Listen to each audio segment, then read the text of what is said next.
I have every faith that Indiana Jones 5 will be good. Director James Mangold wants to make a movie about a hero at sunset, a story about old age and reaching finality.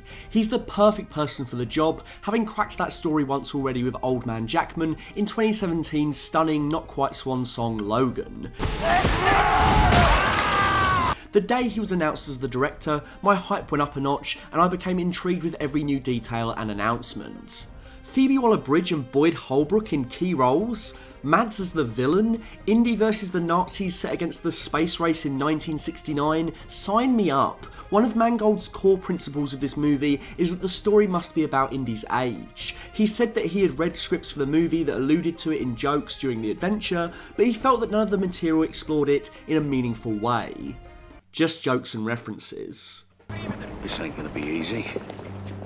Not as easy as it used to be. Indiana Jones and the Kingdom of the Crystal Skull did just that, opting to largely ignore Harrison Ford's age in favour of trying to evoke the old Indy movies like We Never Left. But it also took some big swings, opting to explore secret aliens and the Cold War as dictated by its 50s rather than 30s setting. It was critically mauled by fans, however it still made $790 million at the box office and was the second highest grossing film of 2008 behind The Dark Knight, so maybe general audiences liked it just fine. It's hard to tell when the negativity was so overwhelming, particularly online. It's fucking horrible! I can't believe how bad this movie is. But we'll get to that. And as a kid, I fucking loved Crystal Skull just as much as the other movies. I think if anything, a lot of the criticisms and backlash were what dampened the fun. It was really all-consuming in relation to the experience of the movie, and it made it very hard to enjoy. But everyone I knew at school loved it too. The way Crystal Skull was criticised marks the time it came out, and I wonder if it would be received differently today if it came out just the same, given that audiences love mixing magic with aliens and will accept poorly composited green screens. Thor Love and Thunder. I haven't rewatched Crystal Skull in a long time, but I went in with an open mind. Maybe it was one of those many films you watch as a kid that doesn't hold up years later, or maybe it was truly better than most people said. I'm going to break down what works and what doesn't, as well as casting an eye back to the kind of complaints that received the most attention. Is Indiana Jones and the Kingdom of the Crystal Skull really that bad? Also, on the Dial of Destiny talk, you'll just have to bear with me in this video, as I've been clearly working on this before the trailer dropped and the title was revealed, so sometimes I'm going to call it Indy 5, sometimes it's going to be stills rather than trailer clips. Soz. You're embarrassing us. Much like how you can count on Indiana Jones to have archaeology in action, you can count on me to do another NordVPN ad this year. And there's a very good reason for that. VPNs are incredibly useful, and if you don't know what a VPN does already, then seriously, why are you on the internet at all? Like, it's really useful. You should use one. It allows you to go geographically unrestricted, which allows you to use Netflix and other streamers from anywhere in the world, which means you get a ton of extra shows. It improves your online security and makes your browsing experience more secure. You can also use a VPN to play geo-restricted video games, and it helps prevent against DDoS attacks when you're gaming.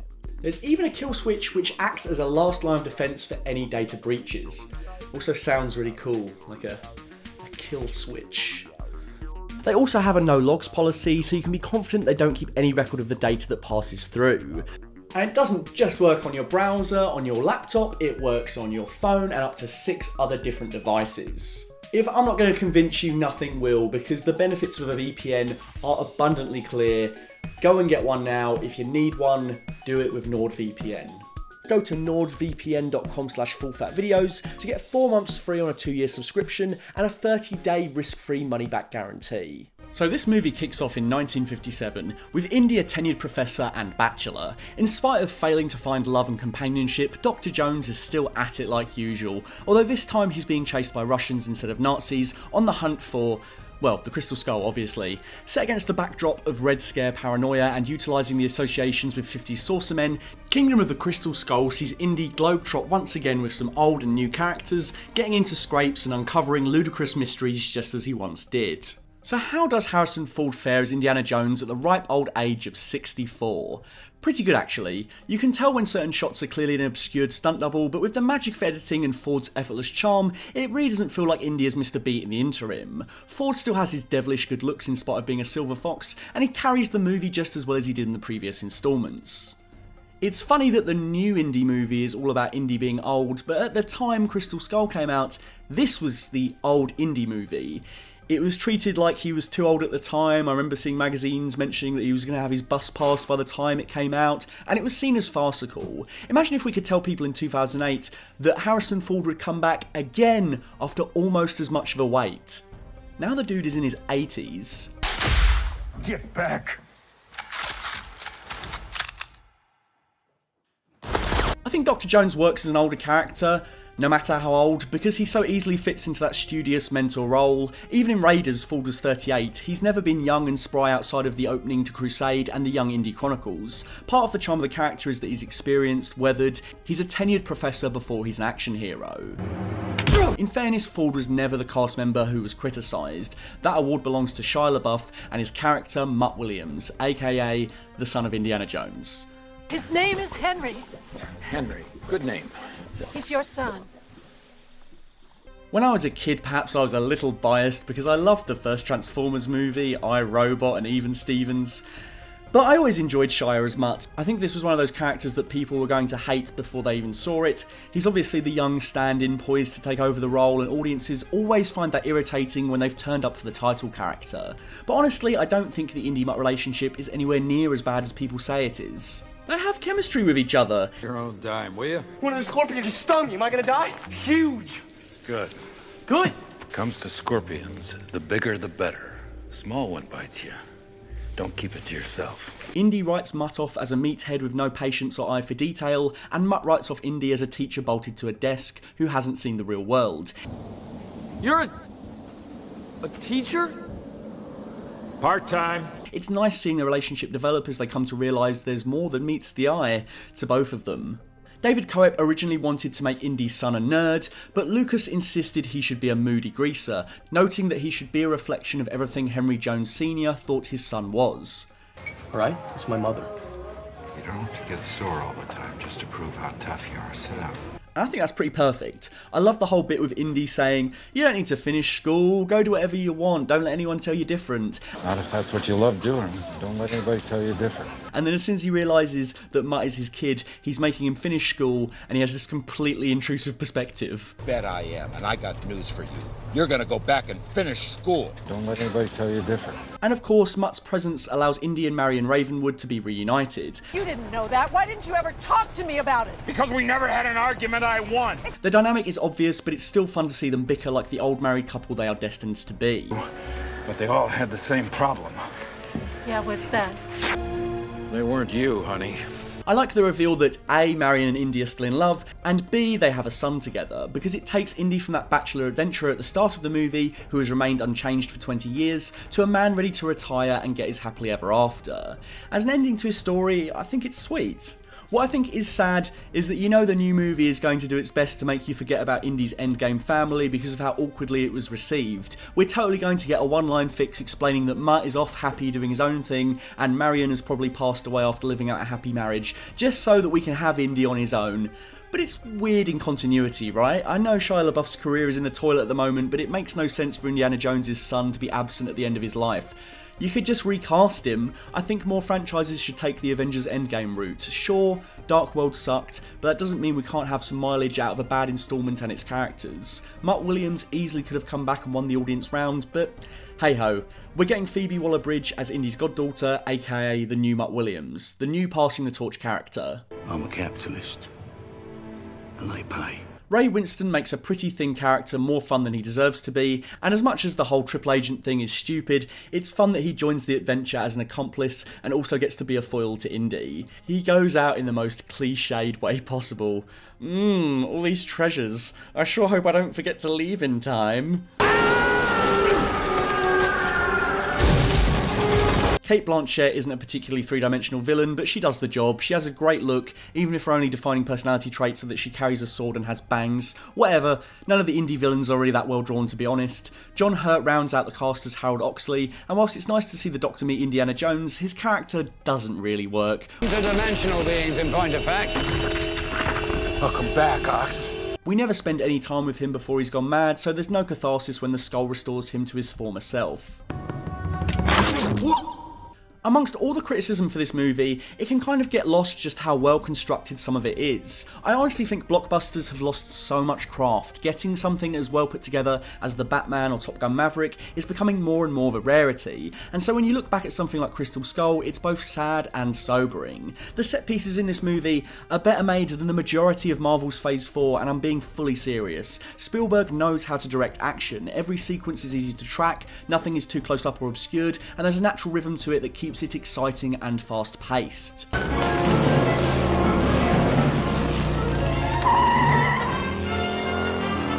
I know there's some wonky CGI backgrounds and some silly moments like when Mutt swings on the vines or when he has a sword fight with Cate Blanchett whilst they're driving on two different cars, but it's all part of the fun to me, and I think honestly the wonky green screens and kitsch effects just suit the whole Indiana Jones franchise as a whole. Oh, give me that sound again. Oh, it's so satisfying. I particularly love how every action scene moves through multiple locations and problems. The opening scene sees Indy captured by the Russians, and there's all this intrigue surrounding this mysterious magnetic casket. I need your bullets. Next thing you know, he's on the run, pulling off some fun stunts and car chases. That then moves into this great one-on-one between Indy and a mini-boss, before we move into the rocket sled scene, before finishing at the nuclear blast. It's relentless, and the threats get bigger and bolder as we continue. I love seeing Indy miss his jump before exclaiming, Damn, I thought that was closer. I love seeing Ray Winston's character echo the audience's foreknowledge of the legendary archaeologist, pleading with the driver to relent. You don't know him! You don't know him! Plus Ray jumping out of the way in time for everyone else to get vaporised by the rocket blast. Mwah. It's just a fun time, I'm sorry. If you don't like this opening action set piece, I think you might have an aversion to joy. I think I'd cover my ears if I were you. I couldn't talk about this sequence without talking about the infamous fridge nuking scene. Yeah, it's f***ing stupid, the logic is nonsense, but I think the hatred for this is so overblown. All of the Indy movies are ridiculous and contain nonsense in them. Indy holds onto a submarine for hundreds of miles in Raiders. People get their hearts pulled out still beating in Temple of Doom. They're all evocative of silly B-movies and matinee serials, and whilst the fridge nuking takes the cake as the stupidest one, it still creates some fun tension as Indy realises everyone in the town is fake, and he's just seconds before the whole thing is about to be blown to Kingdom Come. Of course it's Indiana Jones versus the nuke, and the Jones won. It's set in the 50s and makes full use of that. Get that greaser! It makes sense for the new time period for Indy to explore ancient aliens. It both fits with the 50s setting and his status as an archaeologist. One of the main criticisms with the presence of aliens in the fourth movie was that it didn't feel like Indiana Jones. The original MacGuffins were to do with mysticism and religious artifacts, and having interdimensional aliens show up just screwed it up. Audiences at the time found it much more of an ask to go from something magical to something more rooted in science fiction, even though the two often cross over. I just think it's funny that we've come to a point of critical mass of MCU saturation, a movie franchise that switches from mysticism to aliens at the drop of a hat, that eschews logic and realism in favour of spectacle and excitement, and everybody loves that. Is it really such a turn-off for Indiana Jones to go from the Ark of the Covenant to aliens? Depends on who your god is. Spielberg's direction in Crystal Skull is better than half of those products, and yet it still receives a mauling as one of the worst films ever made. That doesn't seem fair.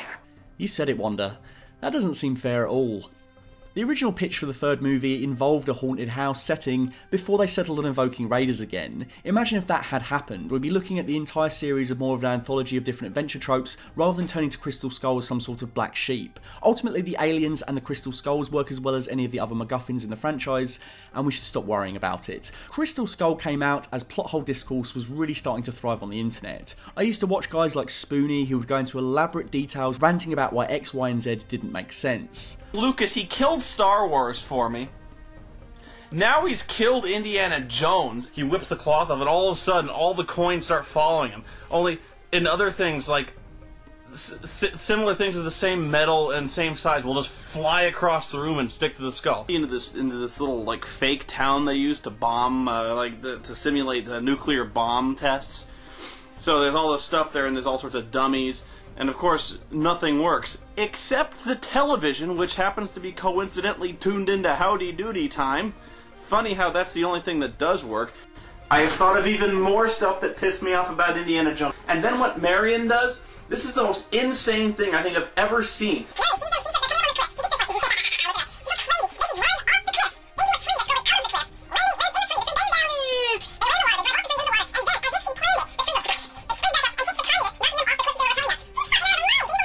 But then you gotta think, how long have those guys been sitting in those alcoves? Somebody had to literally like wedge themselves into these like 4-foot recessions in the wall. I was a kid and I'd lap all that stuff up, slowly but surely thinking it stood as legitimate criticism, when really all it involved was pointing at things and laughing at them. And of course, that line of thinking has become more wide-reaching and prevalent going into the 2010s. This kind of incessant nitpicking above talking about the craft and the story.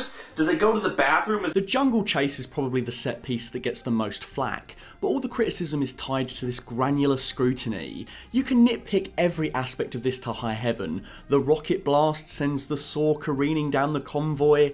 Oh yeah, sure it would. One, where did they even get that? Okay, and two, I don't think that accounts for all the paths through the jungle, because Indy blows that up fairly early on in the chase, doesn't he? I mean, he shoots it or something and it blows up, but I mean, there's still, like, they go through half the jungle that way, and there's this big cliff, and they go over, and then the aforementioned mutt vine swinging, yeah, that wouldn't happen. Oh, and apparently Shia LaBeouf can swing on vines like Tarzan by watching the greaser monkeys at a speed of over 50 miles an hour to catch up with a bunch of jeeps speeding down 2 parallel roads in South America. Who the hell beat out 2 roads that go parallel through the middle of the jungles of South America? Can you explain that to me, please? I think these kinds of problems are worth talking about when the movie betrays its own rules, or the rules set out by its predecessors. Indy and the entire cast are definitely more durable than ever before. They're incredibly lucky that no one smashed their face onto some rocks, but does it really stretch the credulity of the franchise? I don't really think so. If Daniel Craig's Bond followed up Casino Royale by swinging on monkey vines and chasing saucer men, then yeah, maybe these complaints would hold weight. But Harrison Ford's Indiana Jones, I gotta say, it doesn't bother me. The ants moving away from the skull, creating this deadly arena around Indy and the Russian, is fantastic, and the resolution to this is just as gruesome and awesome as we expect from the other Indy movies.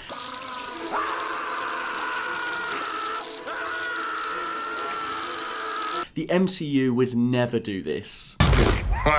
Well, you're right. I think your enjoyment of the movie ultimately comes down to whether or not you can get behind the goofiness of the set pieces, whether or not you can forgive the CGI, and whether or not you can get invested in the Marion, Indy, Henry Jones III dynamic. If you can get past the feasibility of Crystal Skull, then what you're left with is a well-paced and well-constructed string of set pieces, bolstered by Harrison Ford still being as charming and as gruff as ever.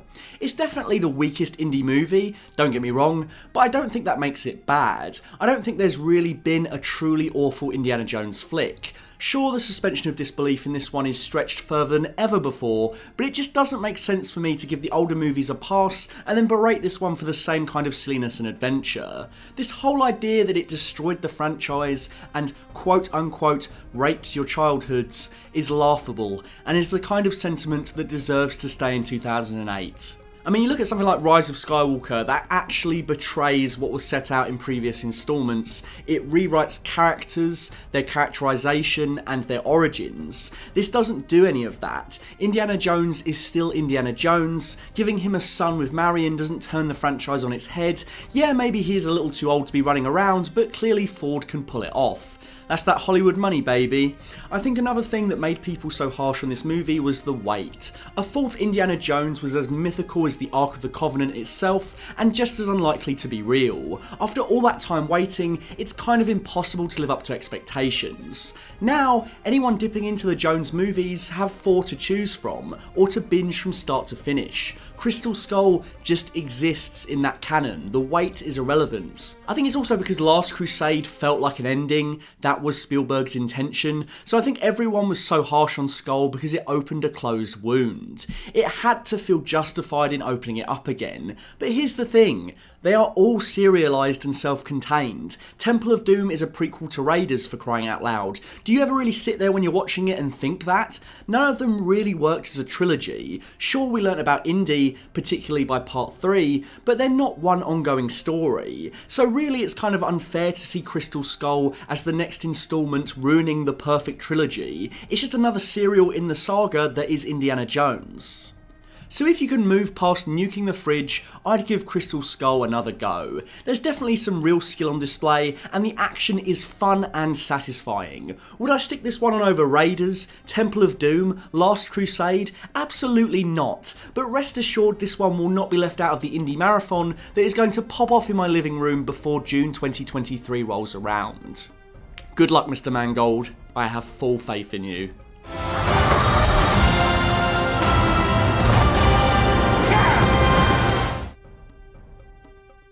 A big thank you to my full fat tier patron, Dr. Chike. If you'd like to donate money to my Patreon, you can find me at patreon.com/fullfatvideos. If you'd like to find me on Instagram, you can find me at full_fat_videos. And if you'd like to find me on Twitter, you can find me at, you guessed it, at fullfatvideos.